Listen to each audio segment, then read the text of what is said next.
إن الحمد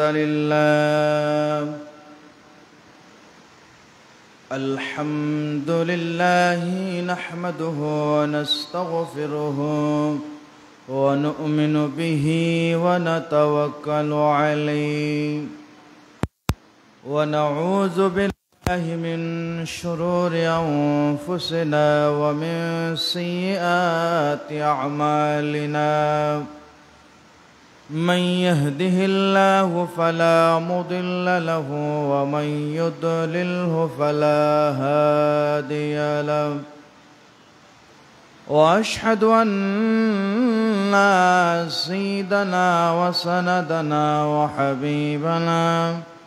وحبيب ربنا وطبيبنا وطبيب قلوبنا وأولانا ومولانا محمد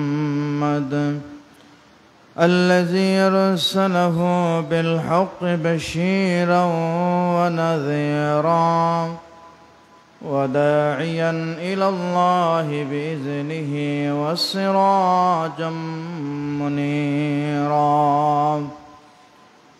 أما بعد فقد قال الله تعالى في كلامه المجيد وفي فرقانه الحميد أعوذ بالله من الشيطان الرجيم بسم الله الرحمن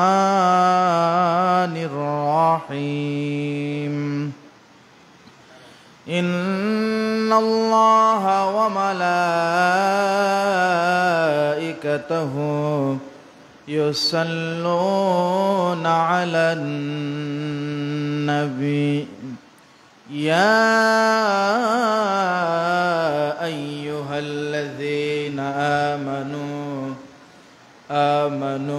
صلوا عليه وسلموا تسليما اللهم صل على سيدنا مولانا محمد وعلى آل سيدنا مولانا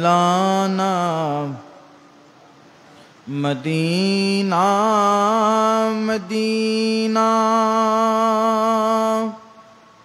مؤمنوں کی گنگنا ہے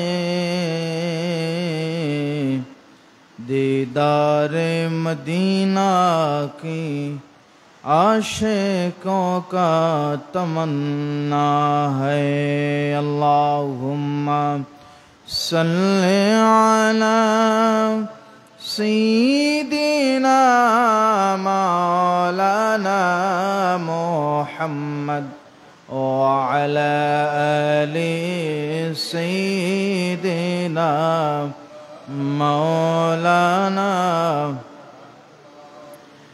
عشق محبوب خدا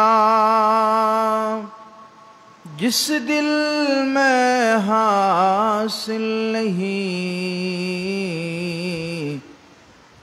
لاکھوں مؤمن ہو مگر ایمان میں کامل نہیں اللہم صلی علی مولانا محمد وعلى آل سيدنا مولانا একটু জিকির পড়ি আল্লাহ আল্লাহ আল্লাহু লা ইল্লাহু আল্লাহ আল্লাহ আল্লাহু লা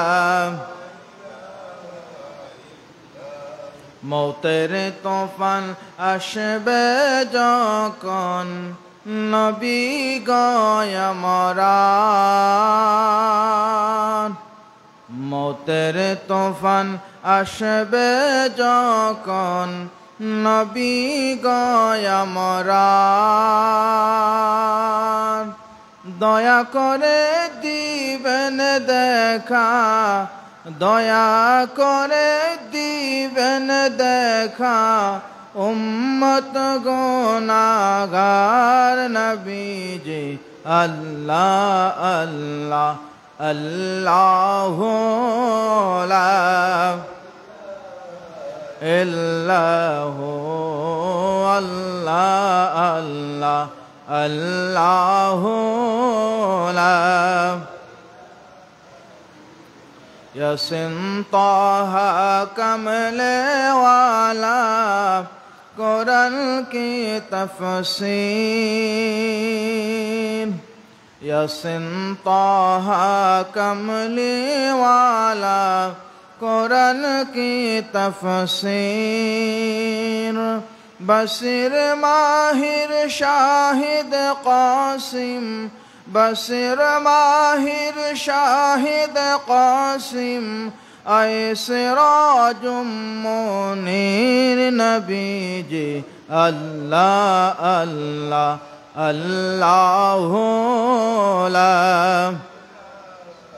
ইল্লাহু আল্লাহ আল্লাহ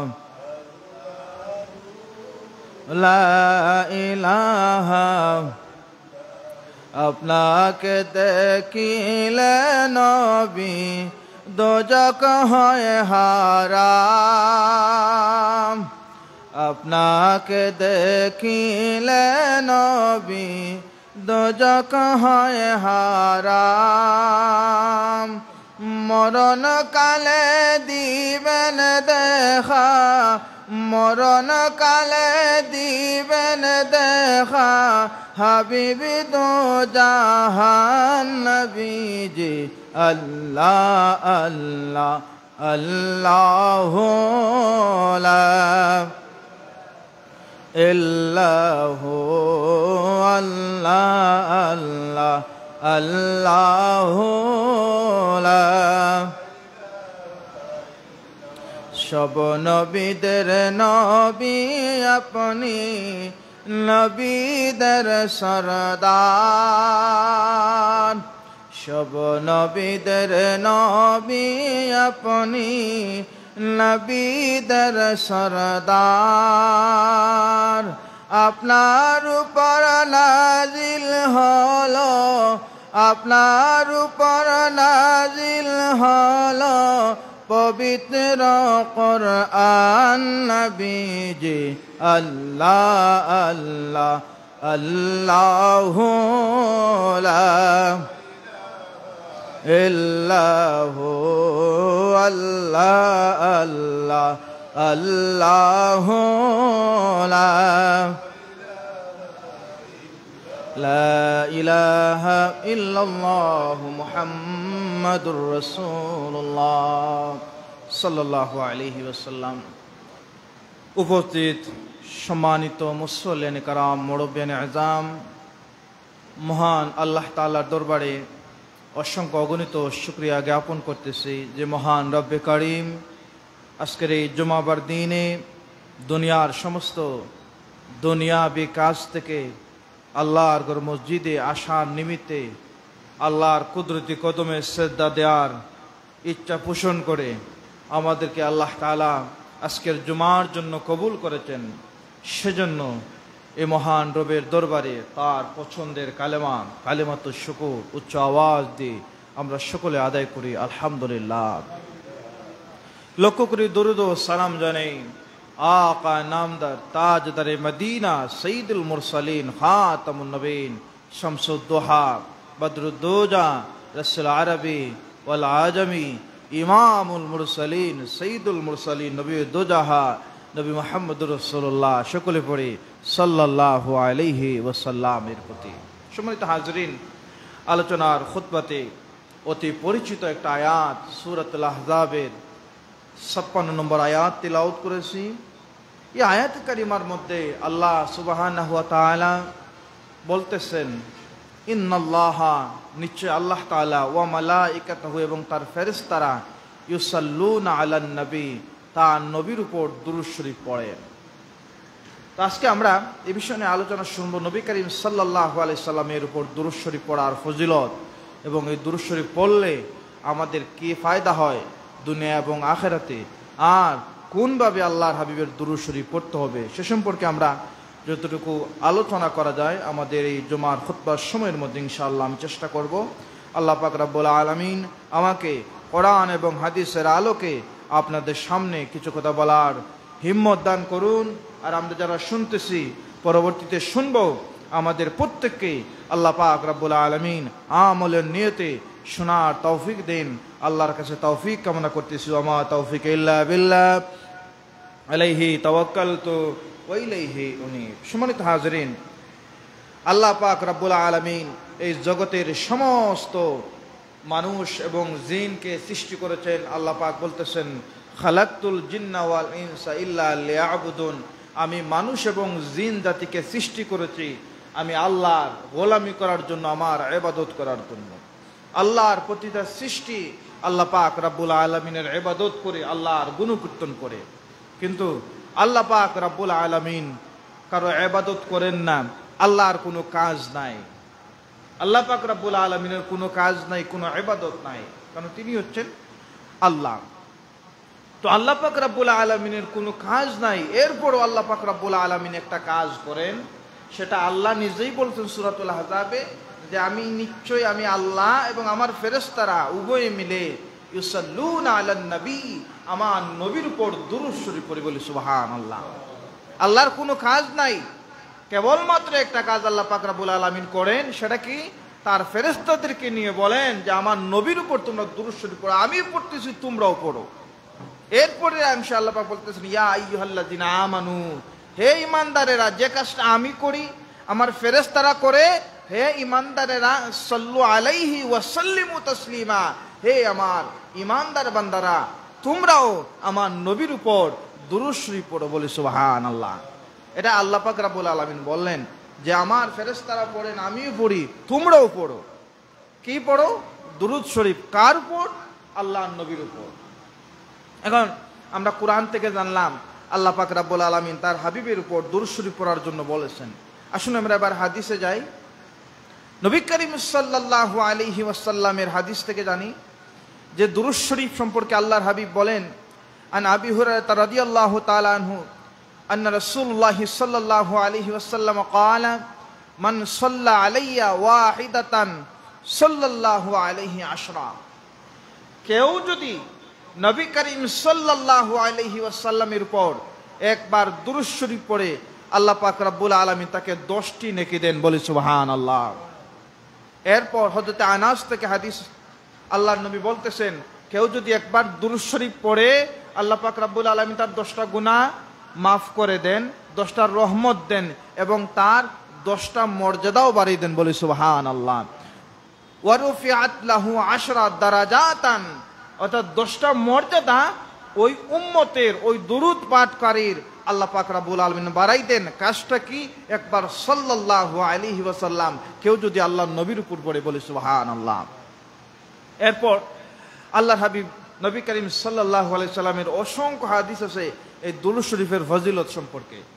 কেউ যদি এই দুরূদ শরীফ পড়ে, কোন জায়গা থেকে পড়লো, কার ছেলে, কোন দেশের মানুষ, কোন ভাষার মানুষ, সেটাও আল্লাহ পাক রব্বুল আলামিন তার হাবিবের কাছে পৌঁছাই দেন। বলে সুবহানাল্লাহ। শুনলে অবাক হয়ে যাবেন।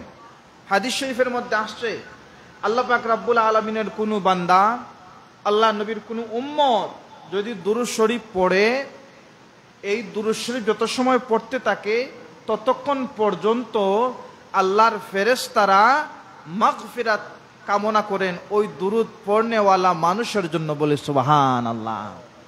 অন্য কোনো ইবাদতের ক্ষেত্রে এভাবে ঘোষণা নাই, কিন্তু দুরূদ শরীফের ক্ষেত্রে স্পষ্ট হাদিস আমরা পেলাম যে কেউ যদি দুরূদ শরীফ পড়ে সে তো সওয়াব পেল, এবং তার জন্য আল্লাহর রহমতের ফেরেশতাও দোয়া করতে থাকেন, আল্লাহুম্মা গফির লাহু, আয় আল্লাহ আপনি তাকে ক্ষমা করে দেন। বলে সুবহানাল্লাহ। দুরূদ শরীফের ফজিলত সম্পর্কে আমরা যদি আরেকটু হাদিসের মধ্যে যাই, দেখা যাবে আল্লাহ পাক রব্বুল আলামিন তার হাবিবের মাধ্যমে দুরূদ শরীফ এত ফজিলত। আল্লাহ হাবিবের একজন সাহাবী বললেন, ইয়া রাসূলুল্লাহ, ইয়া হাবিবাল্লাহ, ওগো আল্লাহ নবী, আমি যে দোয়া করি, আমার দোয়ার মধ্যে আমি 4 ভাগের এক ভাগ আপনার উপর দুরূদ শরীফ পড়ি। ইয়া রাসূলুল্লাহ, আমার দোয়া কি কবুল হবে? আর আপনার দুরূদ শরীফ এই পরিমাণ কি আমার দোয়াতে পড়া যথেষ্ট? আল্লাহ নবী সাহাবীকে বললেন, এটা তোমার ইচ্ছাধীন, তুমি যতটুকু পরিমাণ পড়তে পারো। এই সাহাবী বললেন, ইয়া রাসূলুল্লাহ, আমি তার পরিমাণ আরেকটু বাড়াই দেব। এরপর এক পর্যায়ে বললেন, ইয়া রাসূলুল্লাহ, আমি দোয়াতে দুরূদ শরীফের পরিমাণ একদম পরিপূর্ণ করে নেব। আল্লাহ নবী বলেন, সাদাক্তা, উত্তম কথা বলেছ।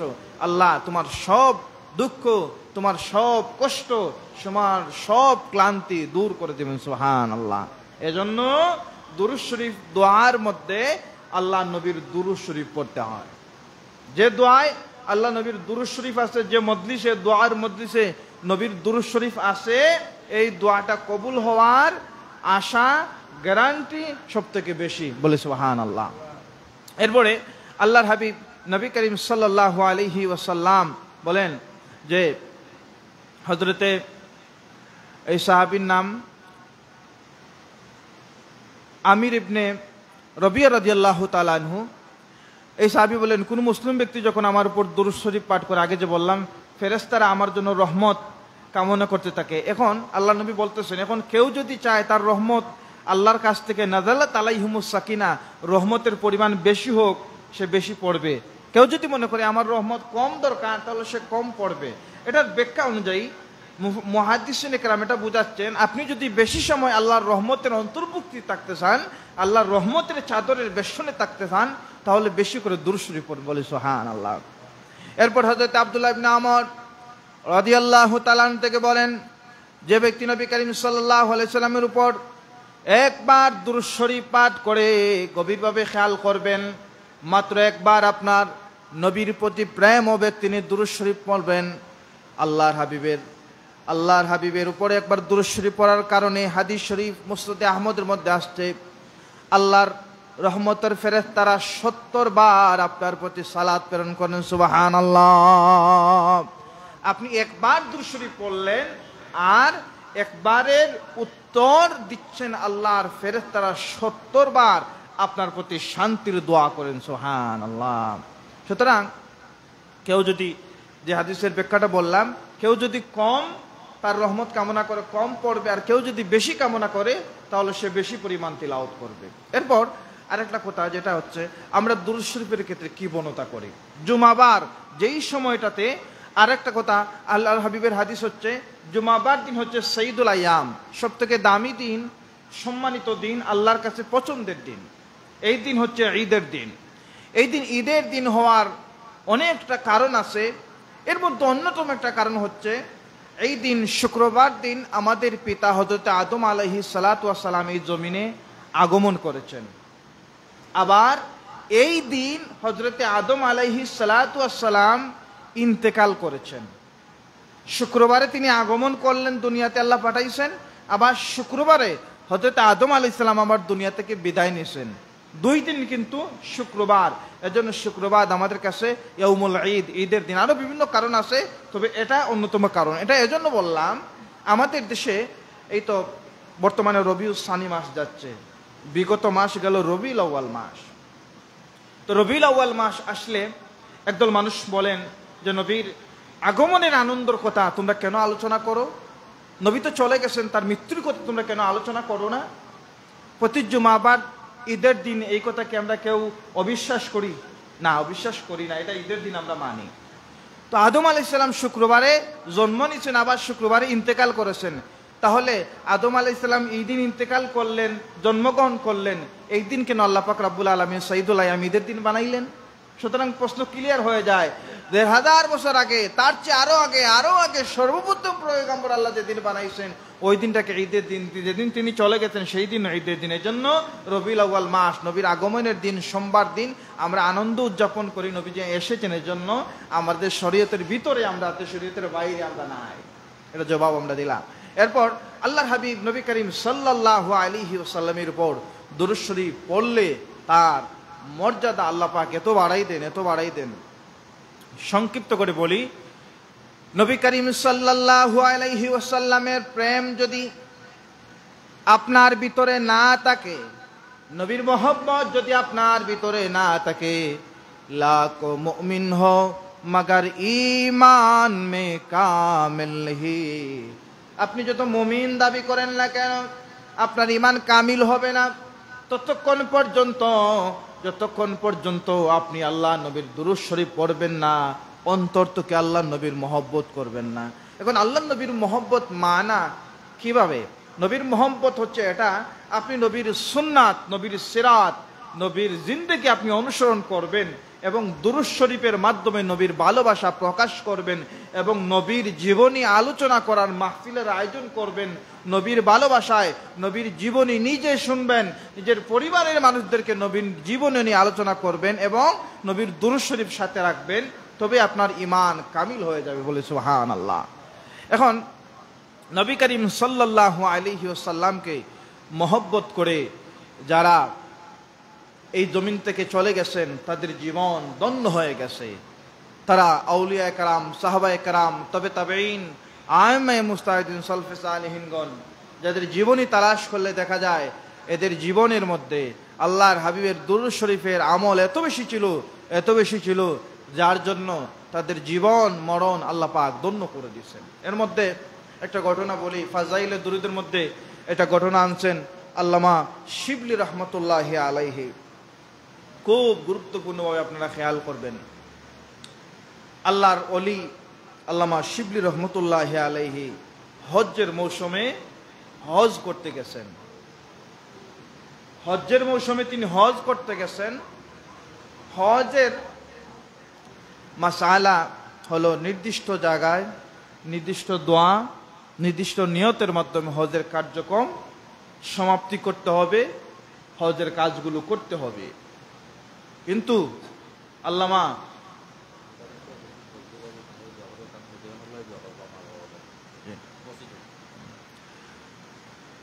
শিবলি রহমতুল্লাহি আলাইহি যে কথাটা বলছিলাম, হজের মৌসুমে মানুষরা হজ করতেছে, লাব্বাইক আল্লাহুম্মা লাব্বাইক, এই তালবিয়াগুলো পাঠ করতেছে।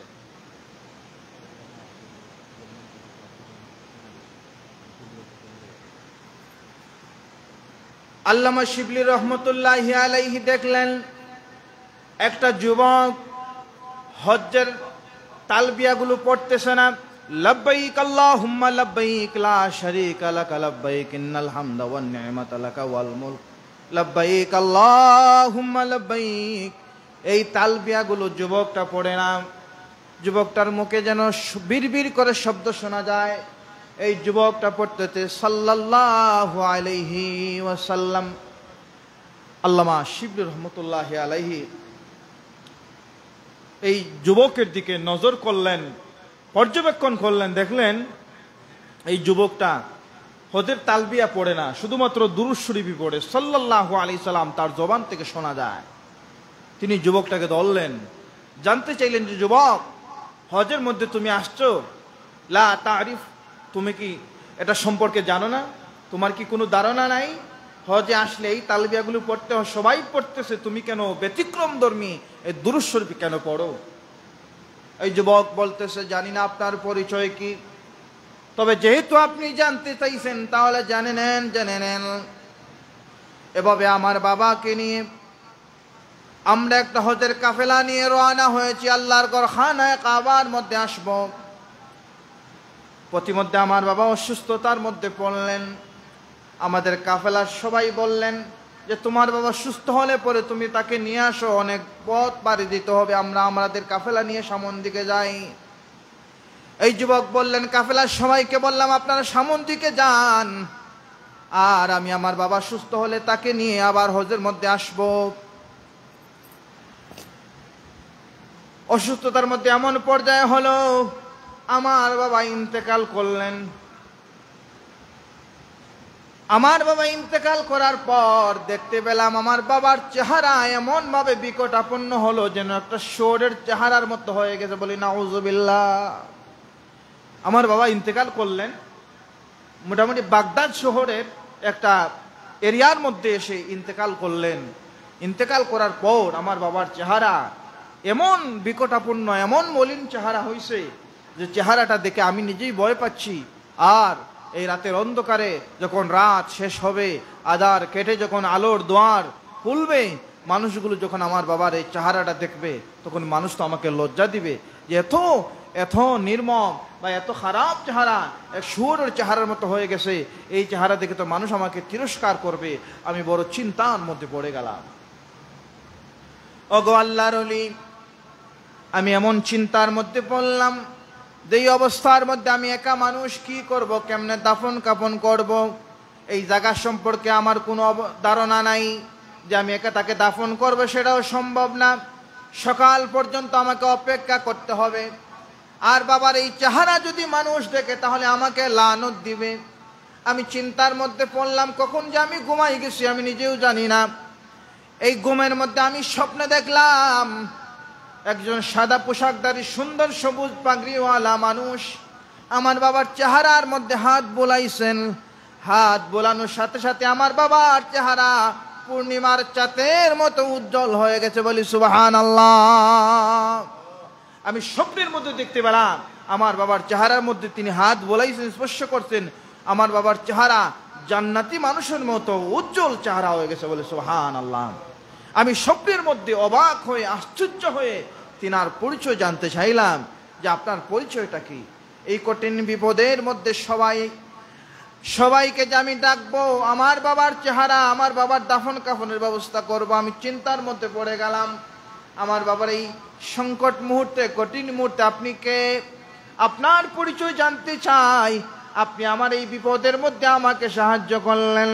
তখন জবাব দিচ্ছেন, আমি হচ্ছি তোমার নবী রাহমাতুল্লিল আলামিন। বলি সুবহানাল্লাহ। ইয়া রাসূলুল্লাহ, ইয়া হাবিবাল্লাহ। আমার বাবা তো সাধারণ মানুষ ছিলেন, তাহলে আমার বাবার এই কঠিন মুহূর্তে আপনাকে পেলাম। আমি জানতে চাই কোন কারণে আপনি আমার বাবার এই বিপদের মুহূর্তে আমাকে সাহায্য করলেন। আল্লাহর নবীর পক্ষ থেকে জবাব হচ্ছে যে তোমার বাবা প্রতিদিন যখন ঘুমের ঘরে যাইতেন, ঘুমানোর আগ মুহূর্তে আমি নবীর উপর একটা পরিমাণ দুরূদ শরীফ পাঠ করতেন।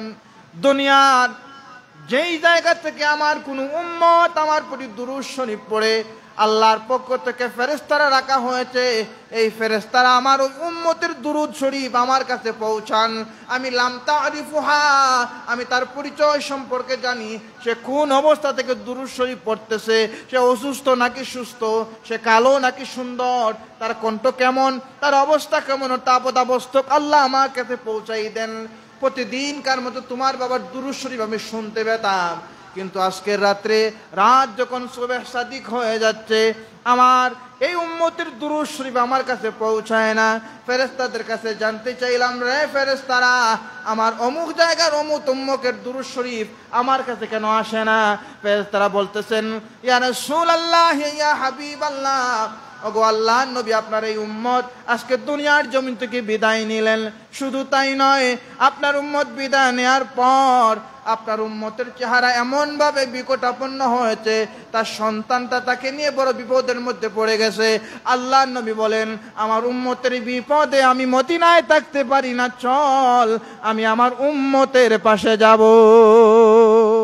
তখন আল্লাহর নবী বলেন যে তোমার এই বাবার বিপদে আমি না এসে পারলাম না। বলি সুবহানাল্লাহ। এই যে আল্লাহর নবীর দুরূদ শরীফের বদৌলতে, দুরূদ শরীফের ফজিলতে কঠিন বিপদের মধ্যে পড়ে আল্লাহর নবী আপনাকে সাহায্য করবেন, এই ক্ষমতা আল্লাহর নবীকে আল্লাহ পাক দিয়েছেন। কথা বলেন ঠিক কিনা? একদল মানুষ মনে করেন যে আল্লাহর নবীর কোনো ক্ষমতা নাই, অমরচুকা হয়ে আল্লাহ নবী চলে গেছেন, আর কিছু নাই। আল্লাহে জেনে রাখুন, আল্লাহ নবী বলেছেন হায়াতু খায়রুল লাকুম ওয়া মামাতি খায়রুল লাকুম, আমার জীবিত অবস্থা যেভাবে তোমাদের জন্য কল্যাণকর, আমার মৃত অবস্থাও তোমাদের জন্য কল্যাণকর। বলে সুবহানাল্লাহ। আল্লাহ নবীর কোন উম্মত দুনিয়ার যেই জায়গা থেকে, যে অবস্থা থেকে আল্লাহ নবীকে স্মরণ করবে, একবার পড়বে সাল্লাল্লাহু আলাইহি ওয়াসাল্লাম, সাথে সাথে আল্লাহর ফেরেশতারা এই সাল্লাল্লাহু আলাইহি সাল্লামের জবান থেকে যে উচ্চারণ হয়েছে আপনার দুরূদ শরীফ, নবীর দুরূদ শরীফ, সেটা আল্লাহ নবীর কাছে আল্লাহ পাক পৌঁছাই দেন সাথে সাথে। সুবহানাল্লাহ। এজন্য দুরূদ শরীফের আমল যারা করবেন তাদের মর্যাদা আল্লাহর কাছে বড় বেশি। দুরূদ শরীফের ফজিলত বলতে গেলে অনেক ঘটনা আছে। এর মধ্যে আমরা যারা এই সিলেটের জমিনে যার মাধ্যমে আল্লাহর কোরআনকে, যে কোরআন মেড ইন মদিনা, যেই কোরআন আল্লাহর পক্ষ থেকে আসছে, যে কোরআনের তিলাওয়াত পড়লে আল্লাহর প্রেমে ডুব দেওয়া যায়, যিনি আমাদেরকে শুদ্ধ কোরআন শিখাইছেন, ওয়ারাতিলিল কোরআনা তারতিলার সঠিক আমল আমাদেরকে শিখাইছেন আল্লামা ফুলতুলি সাহেব কিবলা রহমতুল্লাহি আলাইহি। তিনি একজন আশিকে রাসূল ছিলেন। তো ফুলতুলি সাহেব কিবলা রহমতুল্লাহি আলাইহি তরিকতের উস্তাদ আমাদের, তিনি আমাদেরকে ইলমের তরিকত শিক্ষা দিয়েছেন। তো তরিকতের ক্ষেত্রে আমাদেরকে তিনি সব থেকে প্রতিদিন বলতেন যে বাবারা 200 বার দুরূদ শরীফ তোমরা পড়বা। যারা আপনারা তিরান মজলিসে গেছেন আপনারা হয়তো শুনেছেন না, আমি কি মিথ্যা বলছি? আল্লাহর ওলি বলতেন যে 200 বার তোমরা দুরূদ শরীফ পড়বা। তো এর মধ্যে যারা এই তাসাউফের সনদ নিয়েছেন বা তাসাউফের মধ্যে যারা তার খেলাফতি গ্রহণ করেছেন, তাসাউফের সবক নিয়েছেন, তিনি আমাদেরকে সবক দিয়েছেন যে তোমরা দুরূদ শরীফের আমল করবা। এর মধ্যে একটা কিতাব দুরূদ শরীফের মধ্যে লেখা হয়েছে যেটার নাম দালাইলুল খায়রাত। এই কিতাবের মধ্যে আল্লাহর হাবিবের যত নাম আছে, আল্লাহর হাবিবের যত সিফত আছে এই কিতাবের মধ্যে লেখা হয়েছে। তো এই কিতাব যিনি লিখেছেন আল্লামা সুলাইমান জাজুলি রহমতুল্লাহি আলাইহি, যিনার বাড়ি হচ্ছে ইরাকের ফাস শহরে। এই সুলাইমান জাজুলি রহমতুল্লাহি আলাইহি যে দুরূদ শরীফের কিতাব লিখছেন দালাইলুল খায়রাত, এটা যেন তেন কিতাব না। এই কিতাব তিনি যে লিখছেন এটার মধ্যে অনেক সংক্ষিপ্ত একটা ঘটনা বলি। এই সুলাইমান জাজুলি রহমতুল্লাহি আলাইহি তিনি এই ইরাকের ফাস শহরে গেছেন সফরের মধ্যে। সুলাইমান জাজুলি ইতিমধ্যে নামাজের সময় লক্ষ্য করলেন আজান হয়ে গেছে, তিনারা নামাজ পড়বেন। মরুভূমির মধ্যে সচরাচর পানির ব্যবস্থা নাই। চিন্তা করলেন যে নামাজ যেহেতু পড়বো, অজুর প্রয়োজন আছে, অজু পড়তে হলে পানির প্রয়োজন, পানি কোথায় পাবো? এই যে উত্তপ্ত মরুভূমির মধ্যে পানির তো কোনো জায়গা দেখা যাচ্ছে না। হাঁটতে হাঁটতে তারা আবিষ্কার করলেন বা খুঁজে পেলেন একটা কুয়া। মরুভূমির মধ্যে কুয়ার ব্যবস্থা আছে। কুয়ার মধ্যে যাইয়া দেখলেন যে পানি কুয়ার একদম নিচে। এই নিচ থেকে তিনারা পানি তুলবেন, অজু বানাবেন, নামাজ পড়বেন, নামাজের ওয়াক্ত চলে যাবে। কুয়ার চতুর্দিকে তিনারা হাঁটতেছেন আর চিন্তা করতেছেন কেমন করে কুয়ার নিচ থেকে পানি উঠানো যায় আর অজু করা যায়। সাথে যে পানিগুলো খাবারের আছে, এই পানি দিয়ে যদি তারা অজু করেন তাহলে পরবর্তীতে তাদের খাবারের পানি আর থাকবে না। মোটামুটি তারা একটু চিন্তা ফিকির করতেছেন কি করবেন। হঠাৎ করে 8 থেকে 9 বছরের একটা মেয়ে তাদের এই মানুষের সমাগম থেকে মেয়েটা আসছে। পাশেই তো একটা কুড়েঘর অবস্থান করে মেয়ে এসে বলতেছে আপনারা কি করতেছেন, এখানে কি তালাশ করেন? মেয়েকে দেখে তারা হাস্যকর জবাব দিচ্ছেন, আমরা এখানে কি তালাশ করছি সেটা জেনে তো তোমার লাভ নাই, তুমি ছোট মেয়ে, তুমি জেনে কি আর করবা? মেয়েটা বলল বলুন না দেখি আপনারা কি চান, আমার বাড়ি তো পাশেই, যদি আপনাদের সহযোগিতা করতে পারি, দেখে তো মনে হচ্ছে আপনারা আলিম সম্প্রদায় হবেন। সুলাইমান জাজুলি বলেন যে আমরা এই তো নামাজের সময় অজু পড়বো, কিন্তু কুয়ার এত নিচে পানি, আমরা তো পানি পাচ্ছি না, আমরা পানি আমাদের হাতের নাগালে পাই না, এর জন্য অজু করার জন্য আমরা চিন্তা ফির করতেছি কি করা যায়। মেয়েটা 1 পা 2 পা এগিয়ে এই কুয়ার মধ্যে থুতু ফালাইছে। থুতু নিক্ষেপ করার সাথে সাথে দেখা যাচ্ছে কুয়ার গভীর থেকে পানিটা এমন পর্যায়ে আসছে যে আপনি হাত দিয়ে ধরতে পারেন। বলে সুবহানাল্লাহ। ওলিরা অবাক হয়ে গেলেন, আমরা এতক্ষণ ধরে পানির জন্য অপেক্ষা করতেছি যে পানি আমরা তুলতে পারি না, মেয়েটা মাত্র থুতু দিল, থুতু দেওয়ার সাথে সাথে কুয়ার গভীর থেকে পানি আমাদের হাতের নাগালে আসতো। মেয়েটা তো সাধারণ কোনো মেয়ে হতে পারে না। তিনারা নামাজ পড়লেন। নামাজ পড়ার পর এই মেয়ের ঘরে গিয়ে তারা আঘাত ডাকলেন, দরজাটা খুলেন, কে আছেন বাড়িতে? ভিতর থেকে কোনো জবাব আসে না। তো যখন বললেন তুমি যে নবী শাফাত কামনা করো, যে নবী শাফাত কামনা করো, আমিও সে নবী শাফাত কামনা করি, দরজাটা খুলো। মেয়েটা দরজাটা খুললো। খোলার পর মেয়েকে প্রশ্ন করলেন, আমরাও তো আল্লাহর গোলামি করার চেষ্টা করি, আল্লাহর হাবিবের তাহদিন তামাদ্দুম মানার চেষ্টা করি, কিন্তু আজ পর্যন্ত আমাদের তুতুতে এত বরকত হলো না। এই কঠিন মুহূর্তের মধ্যে তুমি আমাদেরকে সহযোগিতা করলা তো করলা, আর কি অলৌকিক ঘটনা আমাদেরকে দেখাইলা। আমাদেরকে একটু বলো, তোমার এই তুতুর মধ্যে এত ক্ষমতা, এত পাওয়ার তুমি কোথা থেকে পেলা? এই মেয়েটা বলতেছে, আল্লাহে, যে নবী শাফাত আপনারা কামনা করেন আমিও কামনা করি, আমি একটা দুরূদ শরীফ পড়ি। দুরূদ শরীফটা কি? তখন মেয়েটা বলল, আল্লাহুম্মা সাল্লি আলা সাইয়্যিদিনা মাওলানা মুহাম্মাদিন ওয়া আলা আলি সাইয়্যিদিনা মাওলানা মুহাম্মাদিন সালাতান দাইমাতাম মাকবুলাতান তুআদ্দি বিহা আন্না হাক্কাউল আযীম। এই দুরূদ শরীফটা আমি পড়ি, আর এই দুরূদ শরীফের ফজিলতে আমি আজ পর্যন্ত আল্লাহর কাছে চাইছি আর পাই নাই, এমন কোনো ঘটনা ঘটনাই। বলি সুবহানাল্লাহ। অর্থাৎ আমি আল্লাহর কাছে বলছি, আল্লাহ আমাকে দাও, আল্লাহ সাথে সাথে আমাকে দিয়ে দিয়েছেন। আল্লাহ আমি অসুস্থ, আমাকে সুস্থ করে দাও, ফাহুয়া ইয়াশফি, তিনি আমাকে সুস্থ করে দিয়েছেন। আল্লাহ আমার এটার প্রয়োজন, আল্লাহ বলছেন আমি দিয়ে দিলাম। অর্থাৎ আমি জীবনে যা চাই সাথে সাথে আল্লাহ আমাকে দিয়ে দেন। আর আমার আমল হচ্ছে একটা, এই আমল কি? যে দুরূদ শরীফটা পড়লাম আপনাদের সামনে, আমি এই দুরূদ শরীফটা পড়ি, আমল করার চেষ্টা করি। এজন্য আল্লাহ পাক রব্বুল আলামিন আমাকে এই বরকত দিয়েছেন। বলে সুবহানাল্লাহ। তো এই দুরূদ শরীফের উপর ভিত্তি করে দালাইলুল খায়রাত আল্লামা সুলাইমান জাজুলি রহমতুল্লাহি আলাইহি লিখেছেন। এটা আমাদের ফুলতলি সাহেব কোলার মুরিদিন মুহিব্বিন যারা রয়েছেন, আলিম রয়েছেন, অনেক সাধারণ যারা পড়তে পারেন, তাদেরকে অনুমতি দেওয়া হয় পড়ার জন্য দুরূদ শরীফের ফজিলত। সম্মানিত হাজিরিন, একটা মাত্র দুরূদ শরীফ, কিন্তু এই দুরূদ শরীফের আমলের কারণে আপনার জীবন ধন্য হয়ে যায়। তো যার ভিতরে আল্লাহর নবীর প্রেম নাই, আল্লাহর নবীর মহব্বত নাই, মহব্বত প্রেম মানে হচ্ছে নবীর দুরূদ শরীফ পড়বেন। দুরূদ শরীফ পড়তে বেশি সময় লাগে না, কিন্তু আপনাদের অনেকের কাছে আমি বেজার হচ্ছি, আপনাদের অনেকের কাছে আমার বড় কষ্ট। জুমাবার দিন আল্লাহর নবী বলতেছেন এই দিনে বেশি বেশি করে তোমরা দুরূদ শরীফ পড়ো, কিন্তু আপনারা এমন সময় আসেন যখন আমরা দুরূদ শরীফ পড়ে শেষ খুতবার আগ মুহূর্ত, তখন আপনারা আসেন। অথচ আল্লাহর নবীর দুরূদ শরীফের এমনি তো আপনি একা একা পড়লে আপনার ভালো লাগে না, মজলিসে বসে পড়ুন, ভালো জিনিস। এখন আপনি জুমার একদম শেষে আসলেন, ফজিলতের গুরুত্বপূর্ণ সময়, এমন সময় আসেন মানুষ যখন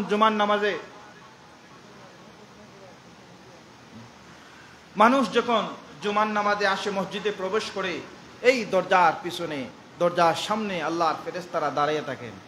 এই ফেরেশতা লিখেন, এখন আব্দুর রহমান আসছেন, ইনার আমলনামার মধ্যে সর্বপ্রথম যিনি আসবেন তিনার আমলনামার মধ্যে আল্লাহর রাস্তায় একটা উট কুরবানির সওয়াব দিবেন। সুবহানাল্লাহ।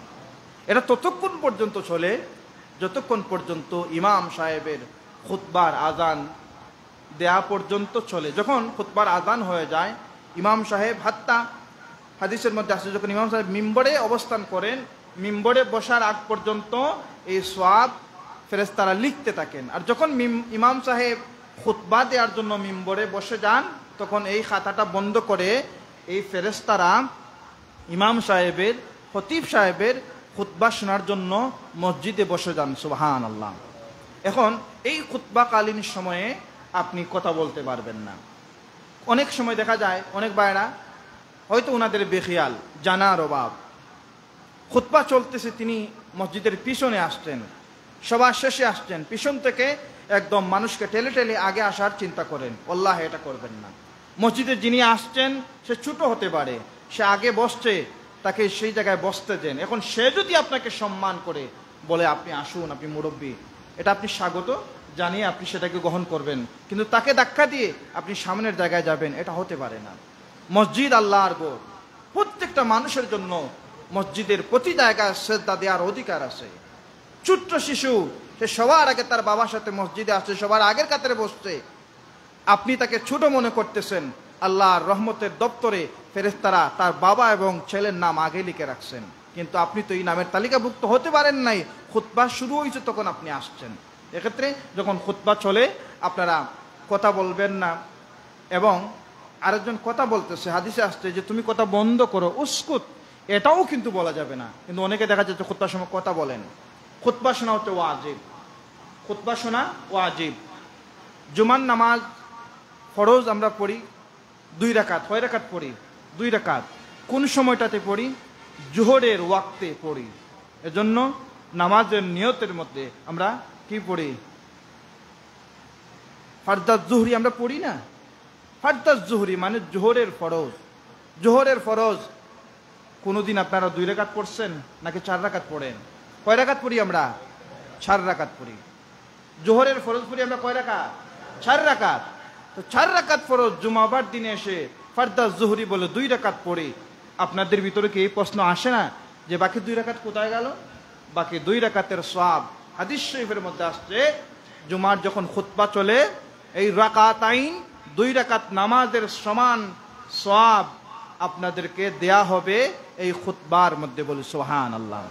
এজন্য এই খুতবাটা হতে হবে আল্লাহর পছন্দের ভাষায়, আল্লাহর ভাষায়। আল্লাহর ভাষা কি? আরবি ভাষা। আল্লাহর ভাষা কি? আরবি ভাষা। জান্নাতের ভাষা কি? আরবি ভাষা। কবরের ভাষা কি? আরবি ভাষা। যেই সময়গুলো আমাদের জন্য গুরুত্বপূর্ণ, এই সময়গুলোতে যে ভাষা চলে আল্লাহর পছন্দের ভাষা, এই ভাষাটা হচ্ছে আরবি। আরবি ভাষায় আমরা খুতবা দেই। এজন্য জুমার খুতবাটা আরবিতে হওয়া আবশ্যক। এখন প্রশ্ন আসতে পারে যে হুজুর আমরা তো খুতবা বুঝি না। খুতবা বোঝার জন্য এই যে এতক্ষণ আমরা যে আলোচনা করতেছি, এই আলোচনা হচ্ছে খুতবার সারমর্ম। বলি আলহামদুলিল্লাহ। সুতরাং আমাদের খুতবা যে বুঝতে হবে এটা নয়, তবে খুতবার যে একটা জিনিস আমাদের বোঝার প্রয়োজন। খুতবার মধ্যে কেউ বলছেন 5টা, কেউ বলছেন 6টা। তো 5টা জিনিসের মধ্যে একটা জিনিস হচ্ছে নসিহা, মানুষের জন্য নসিহত। মানুষের জন্য নসিহত, শ্রোতাবিনদের জন্য নসিহত। যারা খুতবা শুনবেন তাদের জন্য নসিহত একটা বিষয়। খুতবার 5 থেকে 6টা বিষয়ের মধ্যে একটা বিষয় হচ্ছে দ্বীনের নসিহা, মানুষের জন্য নসিহত। তো এই নসিহা, মানুষের জন্য নসিহত, এই নসিহতটা জুমার 12টা 15 থেকে একদম 1টা পর্যন্ত, 1টা 10 পর্যন্ত অনেক মসজিদে চলে। মাত্র একটা নসিহত 40-45 মিনিট, কোনো জায়গায় আছে 50 মিনিট এই নসিহতটা চলে। আর বাকি যে জিনিসগুলো আলহামদুলিল্লাহ বলে খুতবা শুরু করা হয়, নবীর উপর দুরূদ শরীফ পড়া হয়, আল্লাহর কাছে তাকওয়া কামনা করে তাকওয়ার আয়াত পড়া হয়, এরপরে মুসলিম মিল্লাতের জন্য দোয়া করা হয়, সাহাবায়ে কেরাম যারা আসহাবিকান নুজুম তাদের কথা স্মরণ করা হয়, আহলে বায়াতের জন্য দোয়া করা হয়। এখন আহলে বায়াতের কথা আপনি আরবি না বলে বাংলায় কে বলবেন? আল্লাহর যে আলহামদুলিল্লাহ ওয়াশুকুরুলিল্লাহ বলে আমি খুতবা পড়ি না, এই খুতবার মধ্যে আমি বাংলায় কি পড়ব? আমি যদি বাংলায় পড়ি সমস্ত প্রশংসা জগতের মালিকের, এরপর আমি এগুলো যদি বাংলায় পড়ি আপনাদের ভিতরে কি এই খুতবার যে ইচ্ছা এটা থাকবে? আমি যদি অন্য ভাষায় এটা বলি, তাকে ইংলিশে বলি, তাহলে কি আপনারা খুতবার যে মনোযোগ এটা বলবেন? খুতবা হচ্ছে নির্দিষ্ট জায়গায় বসে দিতে হবে। এই মিম্বরের বসে খুতবা দেওয়া আবশ্যক, সুন্নাহ। মিম্বরে দাঁড়াইয়া খুতবা দেওয়া হচ্ছে কি? নবীর সুন্নাহ। এবং খুতবার শর্ত হচ্ছে আজান হতে হবে, আজান দেয়া হবে। আজান ছাড়া যে খুতবা দেওয়া হয় এটা হবে না। এজন্য খুতবা দেওয়ার আগ মুহূর্তেই আমাদের মুয়াজ্জিন বলেন, দায়িত্বরত মানুষ আজান দেন, এরপর খুতবা দেওয়া হয় নির্দিষ্ট পন্থায়। এই খুতবা আবার আপনি যদি আসরের নামাজে দেন হবে না। খুতবা হতে হবে ফারদাজ জুহরি, জোহরের নামাজের সময় যতক্ষণ পর্যন্ত ওয়াক্ত থাকে, এই ওয়াক্ত পর্যন্ত আমাদেরকে নির্দিষ্ট সময়ের মধ্যে ইমাম সাহেব, মুয়াজ্জিন সাহেবের মাধ্যমে আমরা নামাজ পড়ে খুতবা দেই নির্দিষ্ট সময়ে, নির্দিষ্ট জায়গায় দাঁড়াইয়া। এখন কেউ যদি বলে না এটাকে মাতৃভাষায় দিতে হবে আমাদেরকে, সেটা এই বক্তব্য গ্রহণ করার কোনো সুযোগ নাই। আমরা আধুনিক ইসলাম গ্রহণ করি না, আমরা এই ইসলাম গ্রহণ করেছি যে ইসলাম মদিনাতুল ইসলাম। আমরা এই ইসলাম গ্রহণ করেছি যে ইসলাম made in Medina. Made in মদিনার ইসলাম হচ্ছে, আমরা পৃথিবীর মধ্যে 7টা মাযহাব আছে। কয়টা মাযহাব? 6টা মাযহাবের মধ্যে সর্বপ্রথম এবং পৃথিবীর প্রায় 1/3 মানুষ, অর্থাৎ সবথেকে বেশি মানুষ যে মাযহাব অনুসরণ করে থাকেন, মাযহাবে হানাফি। হানাফি মাযহাবের ইমামে আযম আবু হানিফা রাহমাতুল্লাহি আলাইহি জগতের মধ্যে এজন্য প্রতিষ্ঠিত, এজন্য প্রসিদ্ধ। ইমামে আযম আবু হানিফা যতগুলো আমলের মাসআলা, যতগুলো আমলের ফতোয়া দিয়েছেন, আল্লাহর হাবিবের শামাইল তিরমিজি, আল্লাহর হাবিবের সিরাত থেকে কেউ যদি পড়ে দেখতে পাবে যে আল্লাহর হাবিব সবথেকে বেশি সময় যে পন্থায়, যে মাধ্যমে আল্লাহর ইবাদত করেছেন, এই পন্থা, এই মাধ্যম ইমামে আযম আবু হানিফা আমল করেছেন এবং আমাদের জন্য ফিকহুল আকবার রেখে গেছেন। বলে সুবহানাল্লাহ। এজন্য হানাফি মাযহাব সবথেকে বেশি প্রসিদ্ধ এবং সবথেকে বেশি মানুষ এটা অনুসরণ করে। এখন বলতে পারেন যে হুজুর মাযহাব আমি কেন অনুসরণ করব? মাযহাব এজন্য অনুসরণ করব, এই মাযহাবের মাধ্যমে অর্থাৎ মাযহাবের ইমামের মাধ্যমে আমার নবী এভাবে নামাজ পড়েছেন। এই যে আমরা নাভির নিচে হাতটা বাঁধি, নাভির নিচে যে আমরা হানাফি মাযহাবের বাইরে হাত বেঁধে নামাজ পড়ি, আল্লাহর হাবিব তার জীবনের 63 বছরের জিন্দগিতে যতবার নামাজ পড়েছেন সব থেকে বেশি সময় নাভির নিচে হাত বেঁধে নামাজ পড়ছেন। অন্য সময়ে নামাজের মধ্যে আল্লাহর হাবিব হাত তোলা দিয়েছেন। কেন তোলা দিয়েছেন? নতুন সাহাবি, নতুন ইসলাম গ্রহণ করেছেন, কিন্তু এই যে মূর্তির প্রতি তাদের মহব্বত যায় না, ছোট ছোট মূর্তি তাদের পকেটে থাকে, আর নামাজের সময় মূর্তিটা এখানে রেখে তারা নামাজে দাঁড়াইছেন। তখন আল্লাহ নবী চিন্তা করলেন, আমি এই মূর্তিকে ধ্বংস করার জন্য আল্লাহ তো আমাকে প্রেরণ করেছেন। আল্লাহ নবী কৌশল করলেন। আল্লাহ নবী যখন কেরাত শেষ করলেন, যখন সেজদায় রুকুতে যাবেন, রুকুতে হবে আল্লাহর জন্য, মস্তক আমি অবনত করব কার জন্য? আল্লাহর জন্য। যে আল্লাহর জন্য রুকু দেব, সাথে যদি দেবতা থাকে তাহলে তো আল্লাহর জন্য হবে না। আল্লাহ নবীকে আল্লাহ পাক রব্বুল আলামিন ইলমুল হিকমা, আল্লাহ পাক রব্বুল আলামিন উতিতুল আউয়ালিন ওয়াল আখিরিন, পৃথিবীর আউয়াল এবং আখিরের সমস্ত জ্ঞান দিয়েছেন। আল্লাহ নবী এই নামাজে হাত তোলা দিয়েছেন। কেন হাত তোলা দিয়েছেন? তার বগলে কি আছে? মূর্তি আছে। মূর্তি পালানোর জন্য আল্লাহ নবী হাত তোলা দিয়েছেন। মূর্তি পড়ে গেছে, আল্লাহ নবীর সিজদা দিয়েছেন। এখন এই নামাজে আল্লাহ নবী কেন হাত তোলা দিয়েছেন? কৌশলটা কি? যে মূর্তির প্রেম তাদের ভিতরে যাক, মূর্তি ভেঙে পড়ে যাক, এজন্য পড়ছেন। এখন আমাদের তো মূর্তি নেই, আমাদের বগলে তো এটা থাকে না, তাহলে আমরা কেন হাত তোলা দেব? আমাদের ভিতরে এটা নাই, আমরা এজন্য হাত তোলা দেব না। আমার নবী বেশি করে যে নামাজটা সব থেকে বেশি পড়েছেন, এর আগে কিন্তু হাত তোলা দেওয়ার যে নামাজ, এর আগে কিন্তু নবীর নিচে নামাজটা আল্লাহ নবী পড়ছেন। আল্লাহ নবীর আউয়াল থেকে নিয়ে আখির পর্যন্ত যে আমলটা ছিল, এই আমলটা হানাফি মাযহাবের মধ্যে প্রসিদ্ধ এবং আমাদেরকে শিখে দেওয়া হয়। তো আমি সেদিকে যাচ্ছি না, আমাদের আলোচনা হচ্ছে আল্লাহ হাবিবের দুরূদ শরীফ। সময় তো হাজিরিন, তো নবীর মহব্বত, দুইটা ঘটনা বললাম। মহব্বত পেতে হলে আপনাকে যে সব সময় আমি নবী নবী বলতে হবে এটা নয়।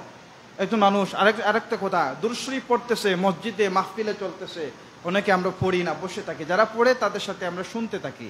আল্লাহ নবী বলতেছেন, যে আমার নাম শুনলো রাগিমা আনফো, তার নাক দুলায় মলিন হোক, আমার নাম শুনলো তার জন্য ধ্বংস, অথচ আমার উপর দুরূদ শরীফ পড়লো না। যেমন আমি বললাম মুহাম্মদুর রাসূলুল্লাহ, সকলে পড়বো কি? সাল্লাল্লাহু আলাইহি ওয়াসাল্লাম। কি পড়বো আমরা? সাল্লাল্লাহু আলাইহি ওয়াসাল্লাম। এমনকি আমরা যখন আমাদের মুয়াজ্জিন, দাল মুয়াজ্জিন যখন আমাদেরকে মুয়াজ্জিন ডাকেন, আযান দিয়ে আমাদেরকে যখন ডাকেন, মুয়াজ্জিন যখন আশহাদু আন্না মুহাম্মাদুর রাসূলুল্লাহ পড়েন, তখন আমরা কি জবাব দেব? সাল্লাল্লাহু। আর কিছু পারি না পারি তাও এটাই আমরা পড়বো, সাল্লাল্লাহু আলাইহি ওয়াসাল্লাম। আর সুন্নাত হচ্ছে মুস্তাহাব আমল হচ্ছে মুয়াজ্জিন যখন প্রথমে আশহাদু আন্না মুহাম্মাদুর রাসূলুল্লাহ পড়বেন, তখন আমরা পড়বো সাল্লাল্লাহু আলাইকা ইয়া রাসূলুল্লাহ। আর 2 নম্বর বার যখন আশহাদু আন্না মুহাম্মাদুর রাসূলুল্লাহ মুয়াজ্জিন পড়বেন, আমরা তখন পড়বো কি? পড়বো কুররাতু আইনি বিকা ইয়া রাসূলুল্লাহ সাল্লাল্লাহু আলাইহি ওয়াসাল্লাম পড়ে কুররাতু আইনি বিকা ইয়া রাসূলুল্লাহ। এই কথার অর্থ কি? যে ওই চোখের থেকে দামি এবং সম্মানিত শীতল চোখ কোনটা হতে পারে? যে চোখ আপনাকে দেখেছে। বলে সুবহানাল্লাহ। এটা পড়ে আপনি যখন কি করবেন? চুম্বন করবেন। অনেক উলামাদের আমল হচ্ছে, তাদের বিশ্বাস হচ্ছে নবীর দুরুদের ফজিলতে আল্লাহ পাক তার চক্ষুটাকে রোগ দিবেন না। সুবহানাল্লাহ। এটা ফতোয়া দিচ্ছি না, এটা আলিমদের প্রশান্তির আমলের কথা বলছি। এরপর হচ্ছে আল্লাহ নবী বলছেন এটা একটা উসিলা, হাল্লাত লাহু শাফাআতুহু। এই নামাজে আযানের পরে আমরা দোয়া পড়ি, ওয়ারযুকনা শাফাআতাহু ইয়াউমাল কিয়ামা ইন্নাকা লা তুখলিফুল মিআদ। জেনে রাখুন আপনারা, আযানের পরে যে দোয়াটা পড়া হয়, এই দোয়াটা একমাত্র আল্লাহর নবীর জন্য। কার জন্য পড়া হয়? আল্লাহ রাসূলের জন্য। আর আল্লাহ রাসূলের জন্য যারা মৃত্যু পর্যন্ত এই দোয়াটা পড়বে, আল্লাহ নবী বলতেছেন হাল্লাত লাহু শাফাআতুহু, আমার এই উম্মতকে আমি কিয়ামতের ময়দানে শাফাআত করব। বলে সুবহানাল্লাহ। আল্লাহ পাক আমাদেরকে কবুল করুন। আল্লাহর নবীর দুরূদ শরীফের মাধ্যমে, মহব্বতের মাধ্যমে আমাদের ঈমান আরো মজবুত হোক। সকলে বলি আমিন। ওয়া আখির দাওয়ানা আলহামদুলিল্লাহি রাব্বিল আলামিন। সম্মানিত মুসল্লিয়ানে কেরাম, আপনারা প্রত্যেকে হয়তো জানেন আপনাদের নতুন মসজিদ নির্মাণের জন্য জায়গা নির্ধারিত করা হয়েছে। তো নতুন মসজিদ নির্মাণ করতে হলে অনেক টাকার প্রয়োজন। তো লন্ডন প্রবাসী আপনাদের গ্রামের সাবেক মুতাওয়াল্লি সাহেবের ছেলে জনাব আব্দুর রহিম সাহেবের মাধ্যমে আমাদের মসজিদের ফান্ডিং অ্যাকাউন্টে 3,04,280 টাকা তিনার মাধ্যমে কালেকশন হয়ে আমাদের মসজিদে অ্যাকাউন্টে এসেছে। সবাই বলি মারহাবা। যে মানুষগুলো দান করলেন আল্লাহর মসজিদের মধ্যে, আল্লাহ পাক তিনাদের দানকে কবুল করুন, সকলে বলে আমিন। আপনারা শুনলে অবাক হবেন, অনেকে জানেন, কেউ যদি আল্লাহর নবীর হাদিস হচ্ছে মাম্বানা লিল্লাহি মসজিদান, কেউ যদি আল্লাহর গড় একটা মসজিদ নির্মাণ করে, ছোট্ট মসজিদ নির্মাণ করে, বানাল্লাহু বাইতা ইয়াউমাল কিয়ামা বাইতাল জান্নাহ, আল্লাহর হাবিবের হাদিস হচ্ছে জান্নাতে আল্লাহ পাক রব্বুল আলামিন ওই মসজিদ নির্মাণকারীর জন্য একটা গড় বানাই দিবেন। সুবহানাল্লাহ। এখন আপনি সারা মসজিদ বানাই দিবেন, এই সামর্থ্য তো বর্তমান সময়ের যে মসজিদ একজনের পক্ষে সম্ভব নয়। আপনি একটা ইটের টাকা আপনি দিতে পারেন, এই সামর্থ্য আপনার আছে, যদি দেন আল্লাহ পাক আপনাকে কিয়ামতের ময়দানে একটা ঘর বানাই দিবেন। সুবহানাল্লাহ। এজন্য আপনাদের যাদের সামর্থ্য আছে, যাদের এমন মানুষের সাথে সম্পর্ক আছে যে মানুষগুলো আল্লাহর রাস্তায় দিতে চায় অথচ সঠিক জায়গা খুঁজে পায় না, আপনারা এই মানুষকে আপনাদের এই মসজিদ আল্লাহর ঘর হওয়ার জন্য সন্ধান দিন, দেখবেন তিনি দান করলেন। দেখেন, আপনি কিন্তু এখানে টাকা দিচ্ছেন না, একজন ভালো মানুষকে ভালো জায়গায় টাকা দেওয়ার মাধ্যম আপনি হচ্ছেন। এই মাধ্যম হওয়ার কারণে তিনি টাকা দিয়ে যে সওয়াব পাইছেন, আপনি তাকে দেখে দেওয়ার জন্য সমান পরিমাণ সওয়াব আপনার আমলনামার মধ্যে আল্লাহ পাক দিবেন। সুবহানাল্লাহ। তো আল্লাহ পাক এই আল্লাহর বান্দাদের দানকে কবুল করুন, সকলে বলে আমিন। আরেকজন আপনাদেরকে আমার জনাব ফজলু মিয়া সাহেব মসজিদে 1000 টাকা দান করেছেন। আল্লাহ পাক এই দানের বদৌলতে তিনি আর জিন্দা মুর্দা সবাইকে মাফ করে দিন। তিনি অসুস্থ আছেন, তিনাকে আল্লাহ পাক সুস্থ করে দিন, সকলে বলি আমিন। সাল্লাল্লাহু আলা সাইয়্যিদিনা মাওলানা মুহাম্মদ ওয়া আলা আলিহি ওয়া আসহাবিহি ওয়া সাল্লাম। আস্তাগফিরুল্লাহ, ইন্নাল্লাহা গফুরুর রহিম। আস্তাগফিরুল্লাহ রাব্বি মিন কুল্লি জামবিন ওয়া আতুবু ইলাইহি। লা হাওলা ওয়া লা কুওয়াতা ইল্লা বিল্লাহিল আলিয়্যিল আযীম। লা ইলাহা ইল্লাল্লাহ মুহাম্মাদুর রাসূলুল্লাহ। আল্লাহুম্মা আমিন। আলহামদুলিল্লাহি রাব্বিল আলামিন ওয়াল আকিবাতু লিল মুত্তাকিন ওয়াস সালাতু ওয়াস সালামু আলা রাসূলিহিল কারীম ওয়া আলা আলিহি ওয়া আসহাবিহি আজমাইন।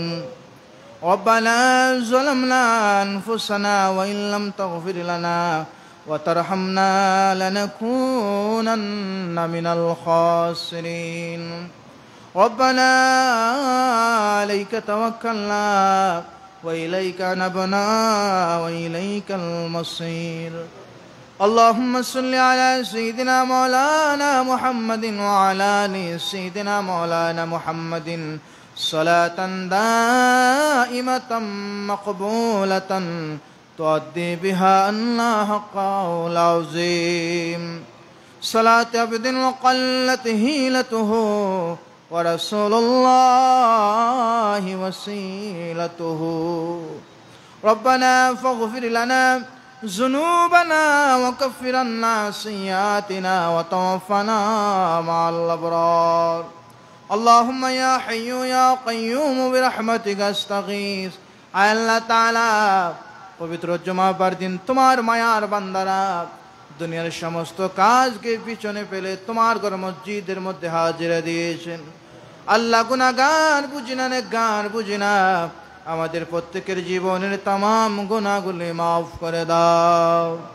আল্লাহ আমরা জেনে না জেনে, বুঝে না বুঝে রাতের অন্ধকারে বন্ধুর পাল্লায় পড়ে, শয়তানের ধোঁকায় পড়ে, বয়সের দোষে সগীরা কবিরা যত গুনাহ করেছি, আল্লাহ আজকের দোয়া কবুলের দিনের উসিলায় আমাদের দোয়াকে কবুল ও মঞ্জুর করে নাও, আর সমস্ত গুনাহগুলি মাফ করে দাও।